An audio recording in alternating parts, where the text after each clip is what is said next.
हामी algebra chapter पढ्न गइरहेको छौँ। अल्जेब्रामा हामी हेर्छौँ पहिला कन्स्ट्यान्ट्स एन्ड भ्यारिएबल। कस्तोलाई कन्स्ट्यान्ट्स भन्छ, कस्तोलाई भ्यारिएबल भन्छ। कन्स्ट्यान्ट भनेको फिक्स भ्यालु। कस्तोलाई हामी कन्स्ट्यान्ट भन्छ त फिक्स भ्यालु छ होला। जस्तो कि नम्बरहरू 1 एक्जाम्पल 1 2 3 यस्ता नम्बर हुनुको फिक्स हुन्छ। यस्तो फिक्स नम्बरलाई हामी के भन्छ त कन्स्ट्यान्ट। अब भ्यारिएबल्सलाई कस्तो भन्छ भन्दा भ्यारिएबल्स भनेको एक्स वाई जेड इट्स यो लेटर्सहरूलाई हामी के भन्छ भ्यारिएबल्स non fix values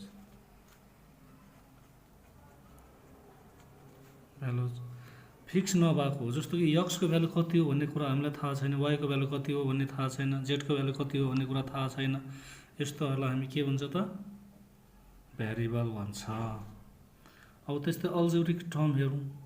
algebraic term भनेको कस्तोलाई अल्जेब्रिक टर्म भन्छ त भन्दाखेरि अघि हामीले पढ्यो कन्स्ट्यान्ट एन्ड भ्यारिएबल भनेको यो कन्स्ट्यान्ट र भ्यारिएबलको प्रोडक्ट फर्मलाई नै हामी के भन्छ अल्जेब्रिक टर्म भन्छ। जस्तो कि कन्स्ट्यान्ट भनेको कति हो, यहाँ मैले 3 एउटा लिएँ इन्टु भ्यारिएबल भनेको एक्स कति आयो 3x, यो टर्म हो अल्जेब्रिक टर्म। एउटा यो एक्जाम्पल। सेकेन्डमा हेरौँ। अर्को हामीले हेर्दाखेरि मैले यहाँ 10 यो कन्स्ट्यान्ट नम्बर भयो, अर्को मैले एक्स स्क्वायर लिएँ, यो भ्यारिएबल्सको स्क्वायर भ्यारिएबल्स नै हुन्छ भन्दा यसलाई दुईटालाई मल्टिपल गरेर 10x स्क्वायर, यो पनि के हो त अल्जेब्रिक टर्म भए। त्यस्तै अर्को एक्जाम्पल हेरौँ। माइनस मैले 7 लियो, यो कन्स्ट्यान्ट नम्बर हो इन्टु वाई लिएँ मैले -7 इन्टु वाई -7y, यो पनि अल्जेब्रिक टर्म भयो। अल्जेब्रिक टर्म भनेको के रहेछ त भन्दाखेरि कन्स्ट्यान्ट्स र भ्यारिएबलको प्रोडक्ट फर्म, यो दुईटाको मल्टिपल फर्मलाई नै हामी के भन्दो रहेछ त यसलाई अल्जेब्रिक टर्म। अब अल्जेब्रिक एक्सप्रेसन हेरौँ। कस्तोलाई अल्जेब्रिक एक्सप्रेसन भन्छ भन्दाखेरि अल्जेब्रिक टर्म यो टर्महरूलाई प्लस सिम्बल या त माइनस सिम्बलले जोड्ने कनेक्ट गर्नेलाई हामी के भन्छ अल्जेब्रिक एक्सप्रेसन भन्छ। जस्तो कि यहाँ हेरौँ एक्जाम्पलहरू। फर्स्ट एक्जाम्पलमा हामीले यहाँ 3x प्लस y हामीले एउटा यो लियो, यो एउटा टर्म यो 3x भनेको एउटा टर्म हो, यो अर्को टर्म एउटा दुईटा टर्ममा हामीले केले कनेक्ट गर्यो प्लसले, त्यसैले यसलाई हामी के भन्छ अल्जेब्रिक एक्सप्रेसन भन्छ। सेकेन्ड एक्जाम्पल हेरौँ।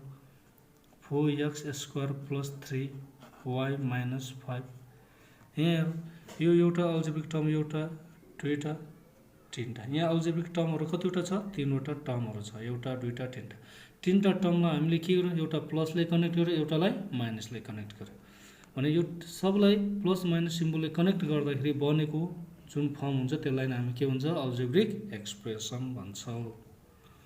अल्जेब्रिक एक्सप्रेसनलाई 4 भागमा डिभाइड गरेको छ। Algebraic types of algebraic expression. Algebraic एक्सप्रेसनलाई कतिवटा भागमा डिभाइड गरेको छ त 4 भागमा।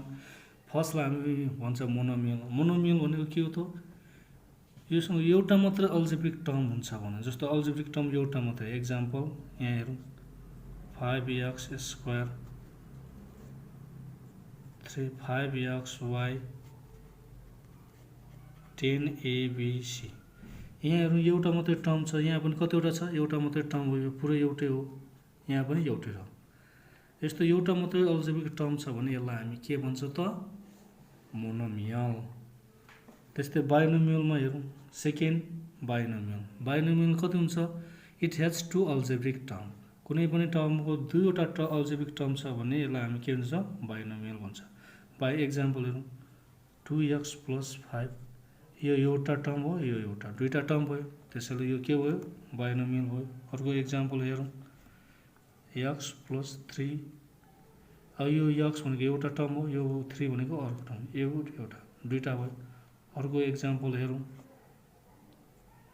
5y स्क्वायर माइनस a, यो एउटा टर्म हो, यो एउटा टर्म, दुईटा टर्मलाई हामीले के गर्यो एउटा प्लसले कनेक्ट गर्छ या माइनसले कनेक्ट भन्नुको त दुईटा अल्जेब्रिक टर्मलाई प्लस माइनसले कनेक्ट गर्नु नै बाइनोमियल हो। अब थर्डमा हेरौँ ट्रिनोमियलको हामी एक्जाम्पल हेर्छौँ। ट्रिनोमियल भनेको 3वटा अल्जेब्रिक टर्म भएको, 3वटा इट हेज 3 अल्जेब्रिक टर्म, तीनवटा अल्जेब्रिक टर्म छ भने त्यसलाई हामी के भन्छ ट्रिनोमियल। जस्तो example x plus y plus z, यो एउटा हो, x एउटा, y अर्को, z अर्को, तीनवटालाई हामीले कनेक्ट गरेछ प्लस प्लसले, त्यसैले यो ट्रिनोमियल हो। अर्को एक्जाम्पल हेरौँ 4x minus 5y plus z, यहाँ हेरौँ यो तीनटा टर्मलाई हामीले के गर्नु माइनस प्लसले कनेक्ट गरेछ, यहाँ एउटा यो हो, एउटा यो, एउटा 1 1 1, जम्मा कतिवटा टर्म छ त तीनवटा, त्यसैले योलाई ट्रिनोमियल भन्छ। अब अर्को हामी हेर्छौँ पोलिनोमियल्स। पोलिनोमियल्सलाई हामी पोलिनोमियल्समा कतिवटा अल्जेब्रिक टर्म हुन्छ त मोर देन 3, तीनवटा भन्दा बढी जति पनि अल्जेब्रिक टर्महरू हुन्छ त्यसलाई हामी पोलिनोमियल्स भन्छ। जस्तो कि अब हामी हेर्न सक्छौँ a plus b plus c plus d, यो पनि पोलिनोमियल्स हो। अर्को हेरौँ 4x² plus 3x plus 7y minus 2, यो पनि के हो पोलिनोमियल्स हो। तीनवटा भन्दा बढी चाहिने हो त्यस्तोलाई हामी के भन्छ पोलिनोमियल्स। अब हामी हेर्छौँ यहाँ coefficient base and power of algebraic term. Algebraic term भनेको हामीले थाहा पाइसकेको छ कन्स्ट्यान्ट नम्बर, कन्स्ट्यान्ट र भ्यारिएबल्सको प्रोडक्ट फर्मलाई हामी के भन्छ अल्जेब्रिक टर्म। अब यहाँ एक्जाम्पल एउटा हामी लिन्छौँ यहाँ 7y को पावर 5। अब यहाँ लिएको छ हामीले एउटा एक्जाम्पल भने कोएफिसिएन्ट भनेको के हो भन्दाखेरि फर्स्टमा आउने यो कन्स्ट्यान्ट भ्यालु, कन्स्ट्यान्ट भ्यालुलाई हामी के भन्छ जहिले पनि कोएफिसिएन्ट। यो 7 भनेको के हो कोएफिसिएन्ट हो। र भ्यारिएबल्स, यो भ्यारिएबल्स भनेको कुन हो y हो, यो y लाई हामी के भन्छ जहिले पनि बेस भन्छ। भने यो बेसको माथि आउने नम्बर पावर, यसलाई हामी भन्छौँ बेसको माथि आउने नम्बरलाई हामी के भन्छ पावर, भने 5 हो। त्यस्तै यहाँ अर्को एक्जाम्पल हामी हेर्छौँ माइनस 14 ABC। अब यहाँ हेर्नु यहाँ हामीलाई कोएफिसिएन्ट कति हुन्छ त, कोएफिसिएन्ट भनेको यो हो, यो पुरैलाई लिन्छौँ नम्बर कन्स्ट्यान्ट नम्बरलाई, यो कन्स्ट्यान्ट नम्बर भनेको कति हो माइनस 14, कोएफिसिएन्ट भनेको कति रहेछ त माइनस 14। अनि यो पावर बेस कति छ त, यहाँ बेस भनेको भ्यारिएबल्स भने त्यो ABC सबै भ्यारिएबल्स हुन्, त्यसैले यहाँ के भने ABC नै भ्यारिएबल्स भयो। अब पावर यो सबै एकैसँगै छ, यहाँ कुनै प्लस माइनस छैन भनेपछि यसको पावर कति हुन्छ 1, यसको पावर कति हुन्छ 1, यसको कति हुन्छ 1, कति रहेछ 1 1 1 3। त्यस्तै अर्को हामी हेर्छौँ 4/5 a को पावर 2। अब यहाँ हेरौँ यसको कोएफिसिएन्ट कति हो, कन्स्ट्यान्ट नम्बर कति छ कन्स्ट्यान्ट 4/5, सो 4/5। बेस कति छ यहाँ भ्यारिएबल a हो, त्यही भएर बेस a, पावर कति छ त्यसको 2।